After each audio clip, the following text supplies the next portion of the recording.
अस्सलाम वालेकुम, नमस्कार, सत श्री अकाल एंड गुड इवनिंग। मैं हूं आरज़ू काज़मी और आप हमेशा की तरह से देख रहे हैं भेजा फ्राई। जी हाँ, भेजा फ्राई के नए एपिसोड के साथ हम हाज़िर हैं और हम चलते हैं जी अपनी न्यूज़ की तरफ। और जैसे कि आप सब जानते हैं, काफ़ी लोग मेरे ख़्याल है उनको मालूम ही होगा कि सऊदी अरब और यूएस में एक एग्रीमेंट चल रहा था और जिसको जी कहा जा रहा था पेट्रो डॉलर डील। जी हाँ, ये पेट्रो डॉलर डील जो है वो तकरीबन 80 साल हो गए उसको, ये बताया जा रहा है। कुछ लोग कह रहे हैं 50 इयर्स, लेकिन बहरहाल 1974 9 जून 1974 को ये डील की गई थी। और जी इस साल 2024 यानी 9 जून 2024 को ये डील खत्म कर दी गई। सऊदी अरब ने इस डील को रिन्यू नहीं किया है और कहा ये जा रहा है कि जी ये जो पेट्रो डॉलर जो डील थी उसमें यही था कि जब भी अमेरिका जो है या यूएस जो है वो सऊदी अरब के साथ कोई डील करेगा, चाहे वो ऑयल की हो, पेट्रोल की हो या किसी भी किस्म की, तो वो डॉलर में पेमेंट की जाएगी सऊदी अरब को। इस डील को सऊदी अरब ने खत्म कर दिया है, इस डील को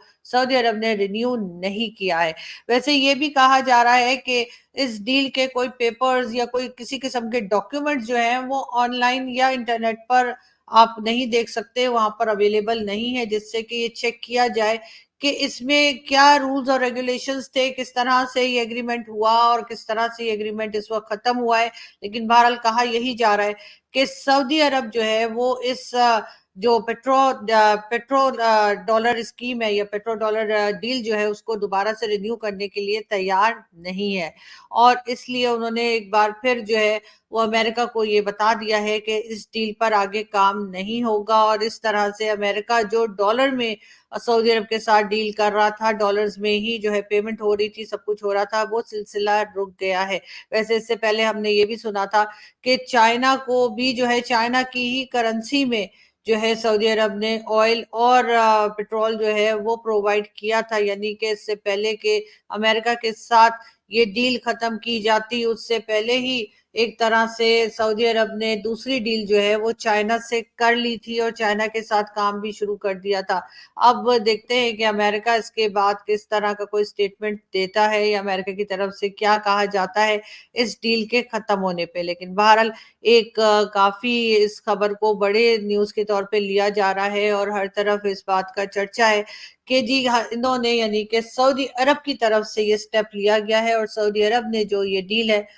उसको रिन्यू करने से इनकार कर दिया है। इस तरह से ये तकरीबन 50 इयर्स आप समझ लीजिए, 1974 में ये डील की गई थी और 2024 में ये डील जो है उसको रिन्यू नहीं किया गया और इस तरह से ये डील जो है वो खत्म होने के उस पर यानी कगार पे आ गई, या समझिए कि खत्म कर दी गई है। अब आगे इसके बाद सऊदी अरब और अमेरिका किस तरह से डील करेंगे, किस तरह से अमेरिका और सऊदी अरब में एक चीज नहीं है, कई चीजों में जो है दोनों साथ काम कर रहे हैं, चाहे वो ऑयल हो, पेट्रोल हो या कई दूसरी चीजें, गोल्ड वगैरह भी उसमें आ जाता है, उसमें काम कर रहे हैं। लेकिन अब वो किस तरह से करेंगे, कौन सी करेंसी से करेंगे, ये सब लोग जो है इस बात का इंतजार कर रहे हैं कि कहीं से कोई स्टेटमेंट आए और पता लगे। लेकिन फिलहाल ये एक बहुत बड़ी न्यूज के तौर पे लिया जा रहा है कि पेट्रो डॉलर जो डील चल रही थी सऊदी अरब और उसके साथ अमेरिका की, वो बहरहाल खत्म कर दी गई है और उसको दोबारा रिन्यू नहीं किया गया। बात करेंगे एक बार फिर हम प्राइम मिनिस्टर नरेंद्र मोदी की, जो कि इटली पहुंचे और आप जानते हैं कि जी7 में उन्होंने शिरकत की। जी7 की जो समिट चल रही थी उसमें उन्होंने शिरकत की और उस बारे में भी हमने आपको बताया ही था कि तकरीबन 50 बिलियन डॉलर्स जो हैं वो यूक्रेन को दिए जाएंगे, जो कि यकीनन रशिया के ही वो पैसे हैं जो कि फ्रीज कर दिए गए थे और अब उन्हीं उन्हीं फंड्स में से यूक्रेन को 50 बिलियन डॉलर्स का लोन दिया दिया जा रहा है जी7 कंट्रीज की तरफ से। उसके साथ साथ जी नरेंद्र मोदी जी पहुंचे थे इटली और उन्होंने कई जो वहां पर मौजूद थे लीडर्स यानी वर्ल्ड लीडर्स जो मौजूद थे उनके साथ उन्होंने बातचीत की, उनके साथ मुलाकात की और साथ साथ इटालियन प्राइम मिनिस्टर का भी शुक्रिया अदा किया जिन्होंने भारत को इनवाइट किया इस जी7 समिट में। कई दूसरे वर्ल्ड लीडर भी वहां पर मौजूद थे इटली में, जिनसे कि नरेंद्र मोदी जी ने मुलाकात की। और ये आप देख रहे हैं कि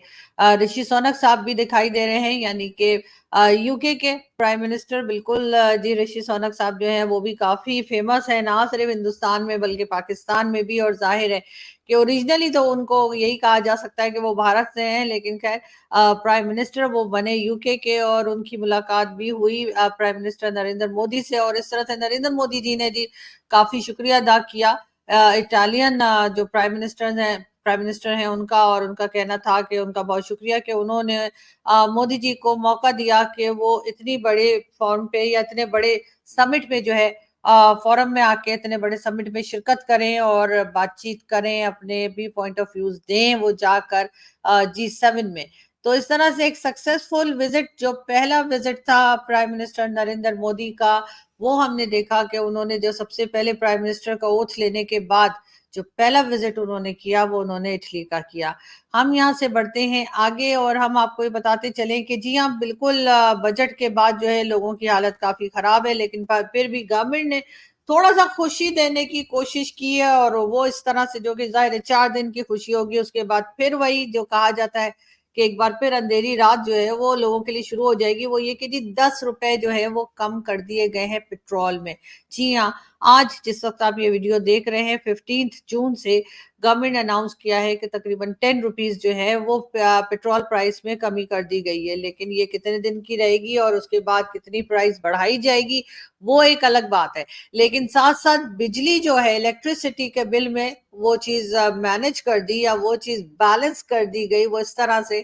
कि जी तकरीबन 5 रुपए और 72 पैसा, यानी कि 72 जी हाँ, यानी कि 5 रुपए 72 पैसे, यानी 5 रुपीज और 72 पैसा जो है वो बिजली के पर यूनिट जो है वो चार्ज जो किए जाएंगे उसमें बढ़ा दिए गए हैं। जी हाँ, यानी कि अब अगर आप पंखा चला रहे हैं, लाइट जला रहे हैं, या एसी चलाने की कोशिश कर रहे हैं, या सोच भी रहे हैं, तो ये समझ जाइएगा कि आपको इस बार बिजली का बिल पहले से भी ज्यादा तगड़ा आने वाला है। जी हाँ, और गवर्नमेंट कर यही रही है, लोगों का यही कहना है कि एक तरफ कहा जाता है कि जी हम बड़ी खुशी दे रहे हैं लोगों को कि हमने जी पेट्रोल प्राइस कम कर दी, तो दूसरी तरफ बिजली के प्राइस बढ़ाकर लोगों को एक बार फिर परेशानी में डाल दिया गया है। लोग किस तरह से अपने आप को उससे बचा पाएंगे, किस तरह से लोग अपने खर्चे पूरे कर पाएंगे, कुछ कहा नहीं जा सकता। पाकिस्तान में, जैसा मैंने पहले भी कहा है, कि 3 से 4 साल के अरसे में, बल्कि समझे 5 से 6 साल के अरसे में समझ लीजिए, जब से इमरान खान आए थे और इमरान खान से थोड़ा पहले भी, और उसके बाद जितना भी टाइम गुजरा है, पाकिस्तान में लोगों की हालत बद से बदतर होती चली गई है। यानी कि गरीबी की रेखा से लोग नीचे से नीचे की तरफ जाते चले जा रहे हैं। मिडिल क्लास तकरीबन ना होने के बराबर है, और अब सिर्फ वही लोग रह गए हैं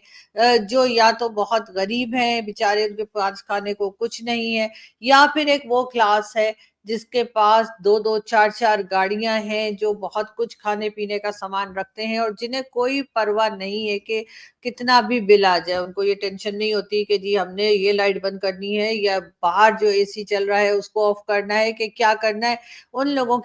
को इस तरह की कोई टेंशन नहीं है। तो जाहिर है हमारा जो बजट बनाते हैं वो वही लोग बनाते हैं, जो मुल्क को चलाते हैं वही लोग चलाते हैं, जिनको कोई तरह की टेंशन नहीं है कि अगर फ्यूल महंगा हो गया तो क्या होगा, और अगर बिजली का बिल ज्यादा आ गया तो पे कैसे किया जाएगा। इस तरह की टेंशन उन लोगों को नहीं है, और यही वजह है कि वो बजट बनाते हुए आईएमएफ से भी पूछ लेते हैं कि जी क्या करना है क्या नहीं करना है, और आईएमएफ के दिए हुए हर डिक्टेशन पर काम करते हैं, और किसी तरीके से भी जो आम पब्लिक है उसको कहीं से रिलीफ मिलता हुआ दिखाई नहीं दे रहा। ईद आने वाली है, जी हाँ, मंडे को ईद है, लेकिन क्या लोग ईद मना सकेंगे, क्या लोग ईद पर कोई खुश हो सकेंगे, ये एक बहुत बड़ा सवाल है। और मुझे ऐसा लगता है कि इस बार जो है वो मेजोरिटी ऑफ पाकिस्तान जो है, यानी मेजोरिटी पब्लिक जो है पाकिस्तान की, वो शायद ही ईद की खुशियां जो है वो मना सके, या ईद को किसी तरीके से सेलिब्रेट कर सके, क्योंकि जिस तरह से महंगाई बढ़ी है, जिस तरह से सब कुछ हो रहा है, उसमें लोगों को अपने लिए 2 वक़्त की रोटी लेना ही मुश्किल हो रहा है, ना कि वो ईद की खुशियाँ मनाएँगे या ईद की कोई तैयारी करेंगे या कुछ कर पाएँगे। ऐसे लोग बहुत कम आपको दिखेंगे जो थोड़ा बहुत सही लेकिन मैनेज कर पा रहे हैं। लेकिन बहरहाल गवर्नमेंट को कोई फ़र्क पड़ता नहीं, गवर्नमेंट अपना बजट लेकर आ गई है और अगर हम उसमें ये पूछें कि जी आपने ये चीज़ें महँगी क्यों कर दी हैं और आपने इस चीज़ के ऊपर टैक्स क्यों लगा दिया है या क्या कर दिया है, तो गवर्नमेंट का जवाब यही होता है कि जी जिनकी इनकम ज़्यादा है उन पे ज़्यादा टैक्स है, जिनकी इनकम कम है उन पे कम टैक्स है। हमने किसी के ऊपर कोई ज़ुल्म नहीं किया, जबकि हाल ये है कि लोगों के ऊपर इतना ज़ुल्म किया जा रहा है, लोगों के ऊपर इतना ज़्यादा प्रेशर डाला जा रहा है कि लोगों के पास जीने के लिए भी जो है 2 रोटी लेने के लिए भी जो है वो पैसा नहीं है और लोग शदीद परेशान हैं। लेकिन हम हर तरफ यही कहते फिर रहे हैं कि नहीं जी पाकिस्तान बहुत मजबूती के साथ खड़ा है और पाकिस्तान में कोई प्रॉब्लम नहीं है। हमें यही बताया जा रहा है कि जी पॉजिटिव रिपोर्टिंग की जाए, हरगिज ये ना बताया जाए कि पब्लिक परेशान है। अगर 2, 4, 6 लोग आपको कुछ खाते पीते दिखाई दे जाते हैं तो आपको वो लोग मगर फिर भी दिखाई नहीं देते जो बेचारे खा नहीं पा रहे और उनकी तादाद जो है वो बहुत ज्यादा है, करोड़ों में है। इस वक्त भी अगर हम सर्वे करने निकले अगर, तो हमें करोड़ों लोग पाकिस्तान में ऐसे मिलेंगे जिनके पास खाने के लिए 2 वक्त की रोटी नहीं है, जिनके पास एजुकेशन और हेल्थ सिस्टम में कुछ नहीं है। लेकिन हाँ,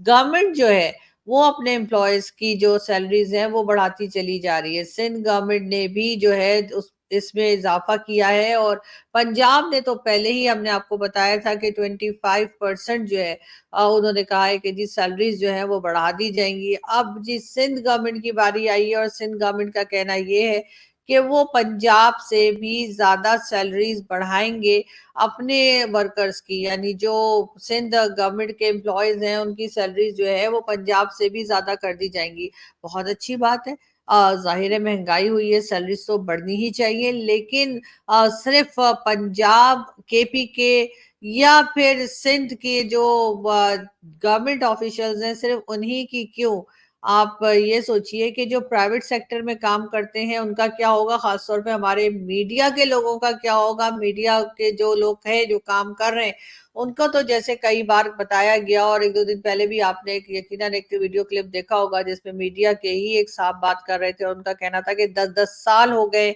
लेकिन मीडिया के लोगों की सैलरीज नहीं बढ़ी हैं। 10-10 साल हो गए हैं, मीडिया के लोग जो है इंतजार कर रहे हैं कि कभी उनकी सैलरी में भी कोई इजाफा हो, बल्कि उनको अक्सर को तो जॉब से ही निकाल दिया जाता है। साथ साथ ये भी है कि बहुत से लोगों को कैश में पेमेंट की जाती है। क्या छुपाने के लिए? जाहिर है टैक्स छुपाने के लिए कैश में पेमेंट की जाती है ताकि वो वर्कर नहीं बल्कि वो चैनल के मालिकान वो टैक्स चोरी कर सकें, इसलिए वो अक्सर पेमेंट्स जो है वो कैश में कर देते हैं, तो पता ही नहीं लगता किसको कितना पैसा मिला या किसको क्या सैलरी दी गई है। बहुत से चैनल्स जो है वो कई कई मंथ्स तक जो है पेमेंट ही नहीं करते। मैं जिस चैनल पे काम कर रही थी वहां पर भी कुछ ऐसा ही हाल था, या तो सैलरीज इतनी कम थी कि कोई बताते हुए भी लोग घबराते थे कि कोई बिलीव ही नहीं करेगा कि हम इतनी कम तनख्वाह के ऊपर काम करते हैं। और बहुत से लोग ऐसे भी थे जिनको के महीनों से तनख्वाहें ही नहीं मिलती हैं। अभी भी वही हाल है कि हमारे जो मीडिया के चैनल्स हैं जो बड़े बड़े, जिनको कहा जाता है कि जी ये तो बहुत बड़ा चैनल है, वहां पर भी हाल ये है कि महीनों से तनख्वाहें नहीं मिल रही हैं और अगर किसी को मिल रही हैं तो वो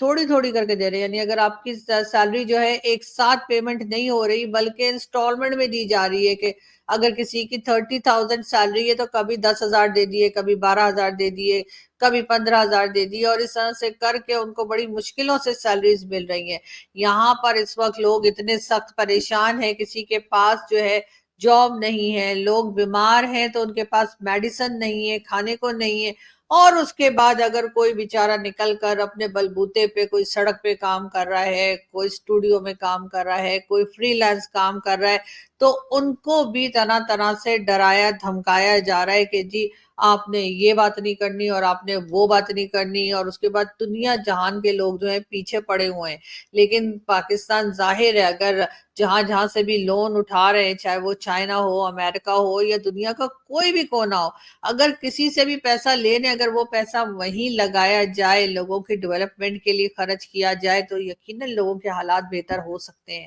یقیناً لوگوں کو جابز واپس مل سکتی ہیں، یقیناً لوگ اپنے گھر میں سکون سے 2 وقت کی روٹی کھا سکتے ہیں۔ لیکن پرابلم سارا پاکستان میں وہی آ جاتا ہے کرپشن کا، کہ جب پیسہ ملتا ہے، چاہے وہ ورلڈ بینک سے ہو، آئی ایم ایف سے ہو، چائنا سے ہو، سعودی عرب سے ہو یا دنیا کے کسی بھی کونے سے، اگر پیسہ ملتا ہے پاکستان کی گورنمنٹ کو، پاکستان کے لوگوں کو، یا ان لوگوں کو، ان طاقتور لوگوں کو جو کہ یہ پیسہ جن کے ہاتھ میں آتا ہے، تو وہ پیسہ وہ کرپشن میں چلا جاتا ہے، کھا پی کے برابر ہو جاتا ہے۔ تو ظاہر ہے کہ جب پیسہ لوگوں تک پہنچتا ہی نہیں جو اس کے حقدار ہیں، تو پھر ان کے لیے وہ پرابلم وہیں کی وہیں رہتی ہیں، اسی طرح سے بیچارے پریشان رہتے ہیں، اسی طرح سے ان کے پاس جابز نہیں ہوتی، ان کے پاس کھانے کو نہیں ہوتا، تعلیم نہیں ہوتی، صحت نہیں ہوتی، اور نہ ہی کوئی ایسی فیسلٹیز ہوتی ہیں جس سے کہ وہ یہ کہہ سکیں کہ جی اگر بیمار پڑ گئے تو کل کو میڈیسنز یا ٹریٹمنٹ کیسے ہوگا۔ یہاں پر لوگ اب بیمار ہوتے ہوئے بھی ڈرنے لگے، لوگوں کو ٹیمپریچر ہو جائے یا کوئی چھوٹی موٹی بیماری بھی ہو جائے تو لوگ بہت زیادہ پریشان ہو جایا کرتے ہیں، اور اس کا ریزن یہی ہے کہ جو اسٹیٹ ہے یا جو گورنمنٹ ہے وہ لوگوں کو کسی قسم کی بھی سیکیورٹی فراہم کرنے میں ناکام دکھائی دیتی ہے۔ ان کو صرف اپنی پڑی ہوئی ہے کہ ہم یہ 5 سال 4 سال 3 سال سے 5 سال تو کبھی کوئی پورے کرتا ہی نہیں ہے، لیکن جو بھی ٹائم ہے ان کی گورنمنٹ کا 2 سال 3 سال 4 سال، وہ کسی طریقے سے 4 سال نکال کر ہم نکل جائیں، اور بس باقی دنیا جانے یا کہ پبلک جانے اور ان کا کام جانے، ہم تو جی اپنی منسٹری جو ہے وہ انجوائے کر کے نکل جائیں گے۔ یہی سوچ لے کر ہر گورنمنٹ پاکستان میں آتی ہے، اور یہی سوچ لے کر ہر گورنمنٹ چلی جاتی ہے، اور اس کے بعد والی گورنمنٹ بھی ایسا ہی کچھ سوچتی ہوئی آتی ہے کہ جی ہم نے آنا ہے، اپنی گاڑی کے آگے ہم نے فلیگ لگانا ہے، اور اس کے بعد ہم نے تھوڑی سی اپنی انجوائے کرنا ہے منسٹری کو۔ ہاں جی بالکل، ڈرائیور بھی ہوگا، جی ہاں دروازہ بھی کھولنے کے لیے دوسرے لوگ ہوں گے، ہاں جی کرنے والے بھی ہوں گے، سلوٹ مارنے والے بھی ہوں گے، اور جی سلام کر کے اور جی سر کرنے والے لوگ ہوں گے۔ تو بس یہی سب کچھ ہم انجوائے کریں گے، اور اس کے بعد ٹھیک ہے پبلک کا کیا ہے، پبلک پہلے بھی پستی رہی ہے، پہلے بھی خوار ہوتی رہی ہے، تو اس بار بھی صحیح۔ لیکن خیر دیکھتے ہیں، شاید کوئی ایسا مسیحا پاکستان میں آ جائے، شاید کوئی ایسا آ جائے جس کو پاکستان کے لوگوں کا خیال ہو، اور وہ یہ سوچے انسانیت کے نام پہ صحیح، لیکن پاکستان کو تھوڑا سا بہتر کرنے کی طرف بھی جانے کی کوشش کرے۔ یہاں سے ہم چلتے ہیں، آپ سے ملاقات ہوگی نیکسٹ ویڈیو میں، اپنا بہت سارا خیال رکھیے گا، ہنستے رہیے، مسکراتے رہیے، اور ہم بہت جلد پھر آئیں گے۔ Thank you.